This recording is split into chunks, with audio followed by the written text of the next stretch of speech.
She slept on a bench for 3 years, forgotten, ignored, until one stranger decided to ask her name, and everything changed. She was 27 when she lost everything. Her name was Elena Moore, and 5 years ago she had a normal life. A 1-bedroom apartment, a job at a coffee shop, a cat named Biscuit, and a heart full of quiet dreams. But life doesn't ask for permission when it decides to fall apart. It started when her mother passed away unexpectedly. Then, a medical bill for her younger sister drained what little savings she had. One thing led to another.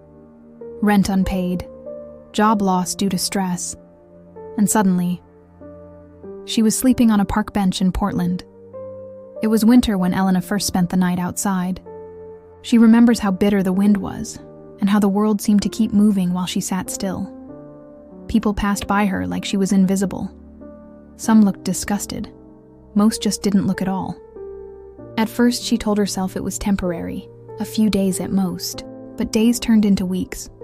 Weeks turned into months. She learned how to navigate shelters, where to get food, how to avoid dangerous corners after sunset. She learned how to disappear in public to avoid judgmental eyes. She still had her dignity, but it was getting harder to hold on to. For 3 years, Elena lived on and off the streets. Her home was a wooden bench near the river. She would watch families walk by, children laughing, couples holding hands, and she'd wonder if anyone would ever look at her again and see a person, not a problem. She would write poetry in a tiny notebook. Words were her only refuge. No one ever asked her story, until Jacob. Jacob Miller was a software engineer in his late 30s, a loner, kind but socially awkward. He passed Elena almost every day on his way to work. At first, he was like everyone else, ignoring, avoiding. But one morning, something changed. Elena was writing in her notebook, shivering under her coat. Jacob stopped. "Hey, excuse me," he said nervously. "Are you a writer?" Elena looked up, surprised. Not professionally, just trying to remember who I used to be. He smiled.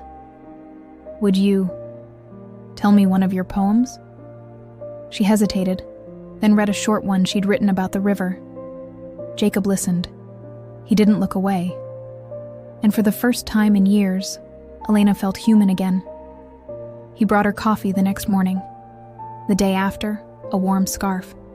He never pitied her. He asked about her dreams, not her failures. Jacob worked quietly. Without telling her, he contacted a women's shelter and a local nonprofit. He asked how he could help her without making her feel like a charity case. Then one day, he handed her a simple envelope. Inside was a key.